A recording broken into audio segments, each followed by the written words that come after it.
يا كريم يا عظيم يا غفور يا شكور يا ودود.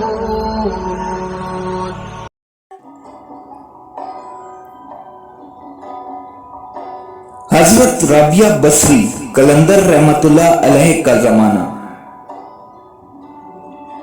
سیاسی پس منظر. بصرہ شہر کی بنیاد خلیج فارس کے کنارے حضرت سیدنا عمر فاروق رضی اللہ تعالی عنہ کے دور خلافت میں رکھی گئی.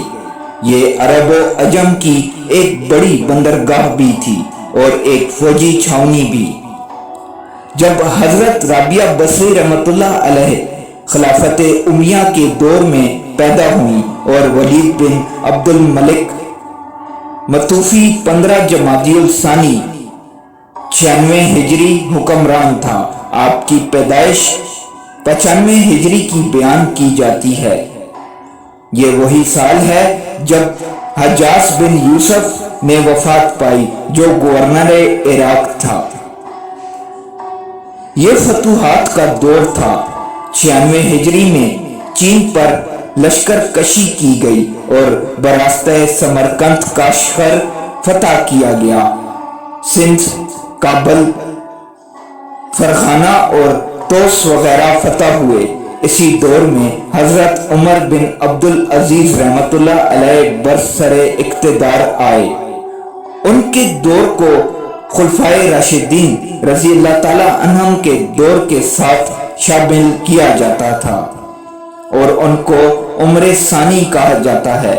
اور وہی عمر بن عبد العزیز رحمت اللہ علیہ تھے جنہوں نے بیت الخلافت کے فوراً بعد اپنی چہیتی بیوی فاطمہ بن عبد الملک سے کہا تھا کہ سارا مال و اسباب، زیور و جواہر اور قیمتی کپڑے بیت المال میں جمع کراؤ، کیونکہ یہ مال اور میں دونوں ایک مکان میں نہیں رہ سکتے. فرمانبردار بیوی نے نہایت خوشی سے آپ کے حکم کی تعمیل کی. 2 برس اور 5 ماہ بعد خلافت اپنی عمر کے 40ویں سال حضرت عمر بن عبد العزیز رحمت اللہ علیہ عمر ثانی انتقال فرما گئے. آپ رحمت اللہ علیہ کی بیوہ نے یہ سارا ساز و سامان دوبارہ قبول کرنے کی پیشکش ٹھکرا دی. حکمرانوں کی فہرست. حضرت رابعہ بصری رحمت اللہ علیہ کی زندگی کے دوران خاندان بنو امیہ اور خاندان بنو عباس کے جو لوگ حکمران رہے ان کی فہرست تاریخ ابن خالدون سے مرتب کر کے آپ کی خدمت پیش کی جا رہی ہے. چونکہ آپ کی تاریخ پیدائش 95 ہجری بیان کی جاتی ہے جبکہ کئی جگہوں پر 99 ہجری بھی لکھی گئی ہے اور وفات 180 ہجری یا 185 ہجری بیان کی گئی ہے.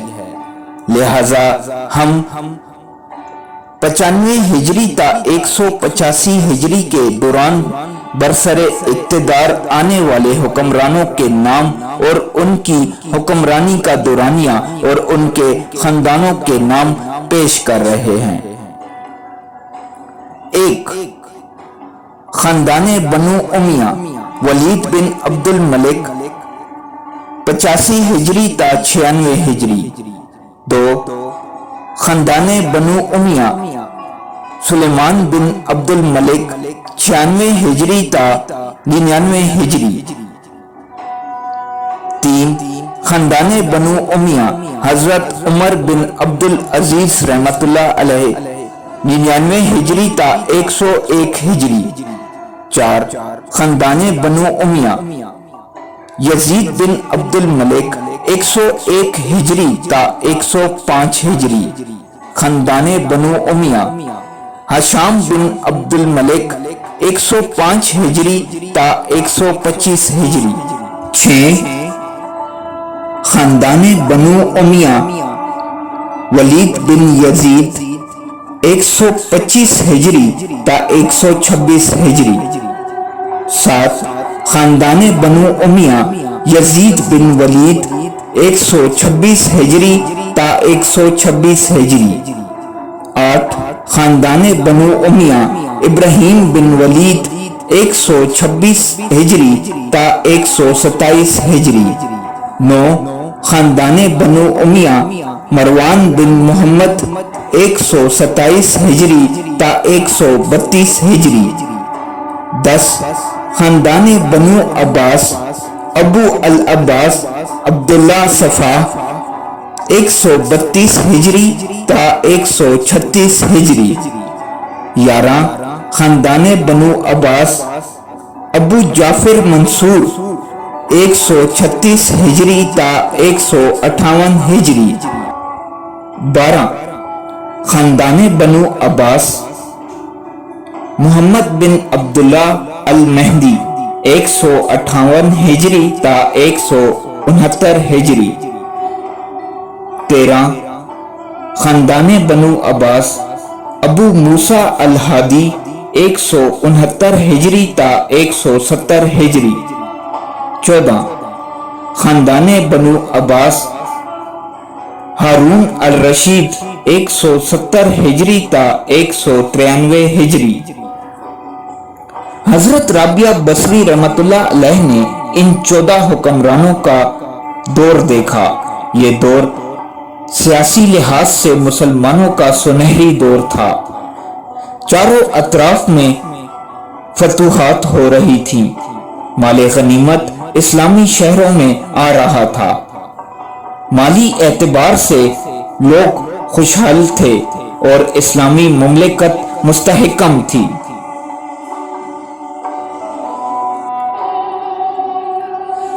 سماجی اور ثقافتی پس منظر۔ فتوحات کی وجہ سے نئے نئے علاقے مملکت اسلامیہ میں شامل ہو رہے تھے، نئی نئی اقوام اسلام قبول کر رہی تھیں، تہذیبیں اور ثقافتیں ایک دوسرے سے گلے مل رہی تھیں بلکہ مد غم ہو رہی تھیں اور ایک دوسرے سے کچھ سیکھ اور سکھا رہی تھیں۔ اسلامی شہروں میں ایک طرف کی ثقافتی و علمی یلغار جاری تھی۔ تمام بڑے شہر کثیر الثقافتی تہذیب کے منظر پیش کر رہے تھے، اقوام میں باہم مکالمے جاری تھے، نئے نئے علوم و فنون کی آمد تھی، دیگر اقوام کی کتب کے تراجم ہو رہے تھے، نہ صرف نئے خیالات آ رہے تھے بلکہ نئے نئے سوالات بھی جنم لے رہے تھے اور ان کے جوابات دیے جا رہے تھے۔ غرض ایک ثقافتی ہمہ رنگی کا دور تھا۔ اس دور میں تصوف بھی باقاعدہ ایک فلسفے کی صورت اختیار کر رہا تھا۔ اندرونی کشمکش، بیرونی محاذوں پر اگر فتوحات کا سلسلہ تھا تو اندرونی طور پر حکومتوں کو کئی قسم کی بغاوت کا سامنا تھا۔ عباسی، فاطمی، شیعان علی، خوارج اور کہیں کہیں دور دراز صوبوں کے صوبیداروں کی طرف سے مسلسل بغاوتوں اور خروج کا حکومتوں کو مسلسل سامنا تھا۔ ان بغاوتوں کو سختی سے کچل دیا جاتا تھا اور اس زمن میں ہر طرح کا ظلم و ستم روا رکھا جاتا تھا۔ اگر بنو امیہ کے حکمرانوں نے شیعان علی اور دیگر مخالفین کا مسلسل پیچھا کیا، مدیان حکومت کو قتل کیا اور انہیں عموماً سرحدی علاقوں کی طرف دھکیل دیا، تو اپنی باری آنے پر بنو عباس نے بنو امیہ کا قتل عام کیا۔ بچوں، بوڑھوں، نوجوانوں اور خواتین تک کو قتل کر دیا گیا، حتیٰ کہ تمام بنو امیہ کے مشاہیر کی قبروں کو کھود کر ان کی میتوں کو جلایا گیا۔ بنو امیہ میں سے عبد الرحمن بن معاویہ بن ہشام اور اس کے خاندان کے علاوہ عرب میں کوئی ذی روح زندہ نہ بچا۔ اسی عبد الرحمن نے اندلس میں اسلامی حکومت کی بنیاد رکھی۔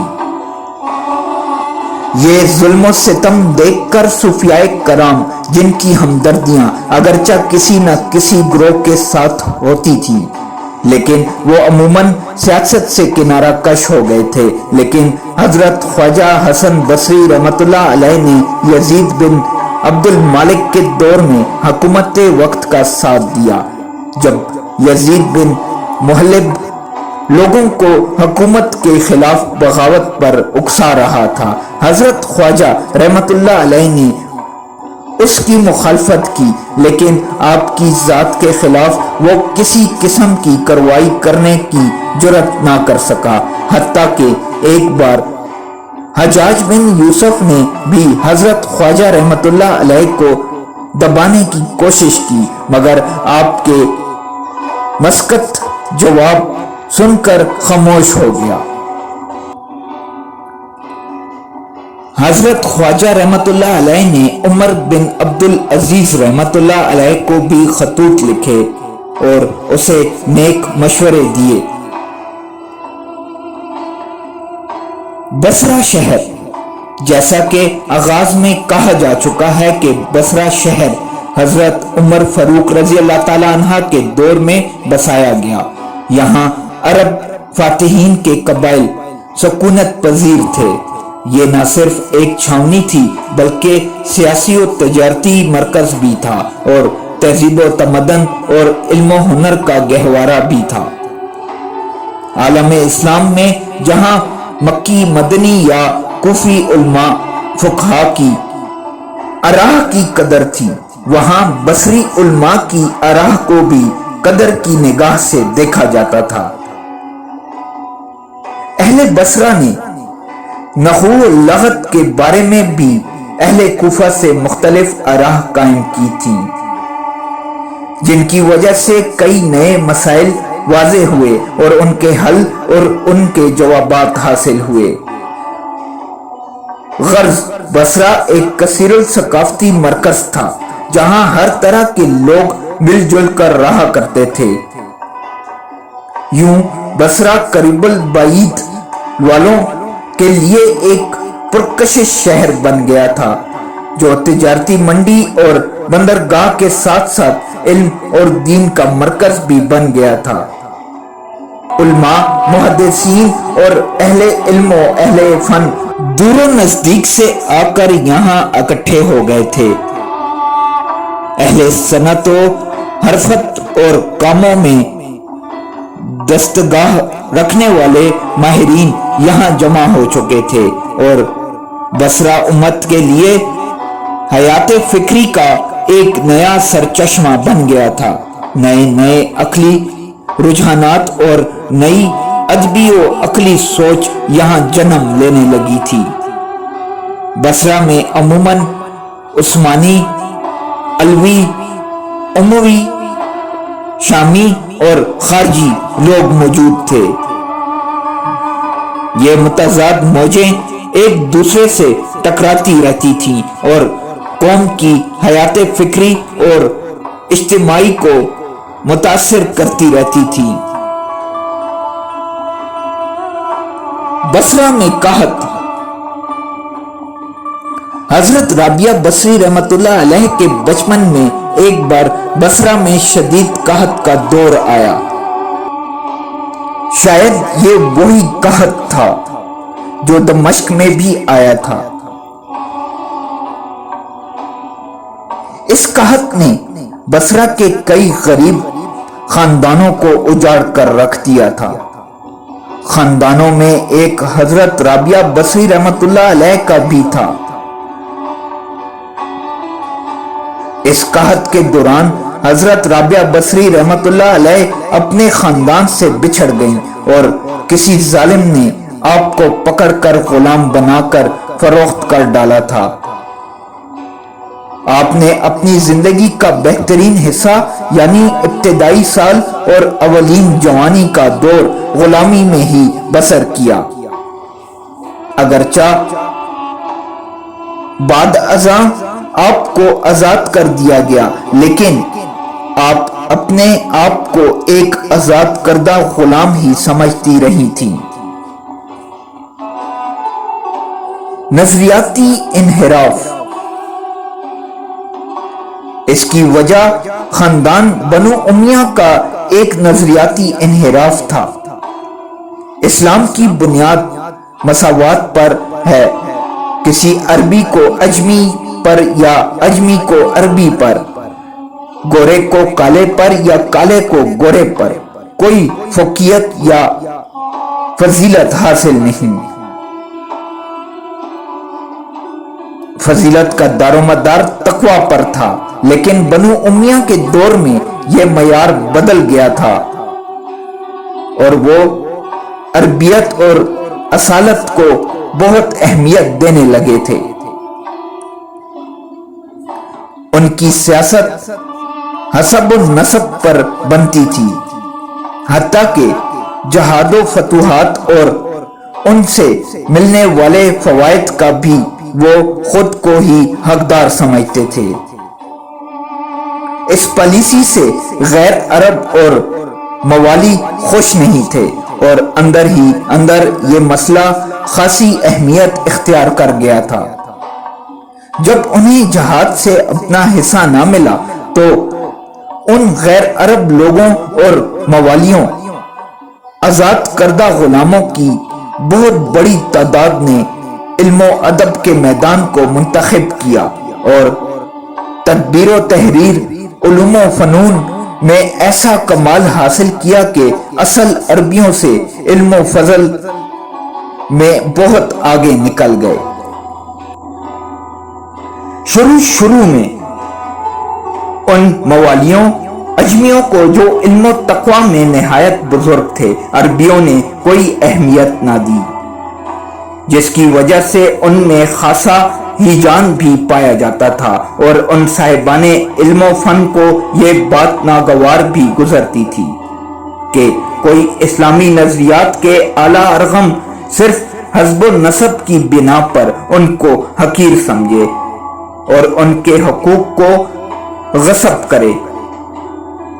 رفتہ رفتہ یہ لوگ فقہ، حدیث، تفسیر، روایت، تاریخ میں کمال حاصل کرتے گئے اور ساری اسلامی دنیا کے مرجع اور امام بن گئے۔ اسی دور میں یہ لوگ فکری قیادت کے منصب پر فائز ہو گئے اور اصلی و نسلی عرب منہ دیکھتے رہ گئے۔ ارباب تصوف انہی غیر عربوں، اجمیوں اور موالیوں میں سے ہی وہ ارباب ذکر و تصوف بھی تھے جن کو زہد و مجاہدے سے رغبت تھی، ان کو تعیش سے نفرت تھی۔ یہ لوگ اللہ کے سوا ہر شے سے بیگانے تھے۔ یہ رات بھر عبادت کرتے، نفل پڑھتے اور دن بھر روزہ رکھتے تھے۔ ان میں مشہور حضرت خواجہ حسن بصری رحمت اللہ علیہ، رباح بن عمرو قیس رحمت اللہ علیہ، امام سفیان سوری رحمت اللہ علیہ، امام مالک بن دینار رحمت اللہ علیہ، شیخ عبد الواحد بن زید رحمت اللہ علیہ تھے۔ حضرت رابعہ بصری رحمت اللہ علیہ بھی اسی ماحول کی پروردہ و پرداختہ تھیں، لیکن آپ عبادت و زہد میں اپنے ساتھیوں سے آگے بڑھ گئی تھیں۔ آپ کے دور میں تصوف ایک مستقل فن کی صورت اختیار کر چکا تھا جس کی باقاعدہ تحصیل کی جاتی تھی۔ اس کے بانی حضرت خواجہ حسن بصری رحمت اللہ علیہ تھے۔ آپ نے مذہب و تصوف پر ہندی و ایرانی اثرات کا ڈٹ کر مقابلہ کیا اور جد و جہد کی۔ آپ نے حزن و ملال کو تصوف اور زہد و مجاہدے کا جزو بنا رکھا۔ اس وقت سب صوفی موت، حساب اور دوزخ کا ذکر کرتے تھے۔ ہم کہہ سکتے ہیں کہ 21 ہجری تا 110 ہجری جو دراصل حضرت حسن بصری رحمت اللہ علیہ کا عہد ہے، اس میں تصوف اور زہد کی بنیاد خوف و حزن پر تھی۔ لیکن اس کے بعد حضرت رابعہ بصری رحمت اللہ علیہ کا زمانہ تھا۔ شروع میں آپ نے بھی اسی مسلک کی پیروی کی اور ہم دیکھتے ہیں کہ ان کے زندگی میں کئی ایسے واقعات موجود ہیں کہ جب یوم حساب موت دوزخ کی آگ یا عذاب کا سن کر آپ پر رکت طاری ہو گئی یا آپ بے ہوش ہو گئیں، اور کئی بار مسلسل گریہ زاری اور رونے دھونے کے واقعات بھی آپ کی شروع کی زندگی میں ملتے ہیں۔ لیکن جوں جوں آپ عبادت و ریاضت سے خدا کے قریب ہوتی گئیں، توں آپ کا نظریہ بدلتا گیا، تاکہ آپ نے تصوف کو ایک نئی جہت سے روشناس کرایا اور ہدایت و معرفت کی شمع ہاتھ میں لے کر زہد و تصوف کو خوف و حزن سے نجات دلا کر محبت کی شمع روشن کی اور اس کو بے لوث اور بے غرض عبادت کی روشنی عطا کر دی، اور آپ تصوف کے ان اولیاء کاملین میں شامل ہو گئیں جنہوں نے تصوف میں عشق الہی کے چراغ روشن کیے اور تصوف کی فکر کو ایک نئی اور مضبوط بنیاد فراہم کر دی۔ علاوہ ازیں ہم یہ بھی کہہ سکتے ہیں کہ حضرت رابعہ بصری رحمۃ اللہ علیہ نے اموی اور عباسی دور میں بہترین اسلامی تاریخ کو اپنے سامنے بنتے دیکھا، جب دنیائے سیاست کی مہار عربوں کے ہاتھ میں تھی۔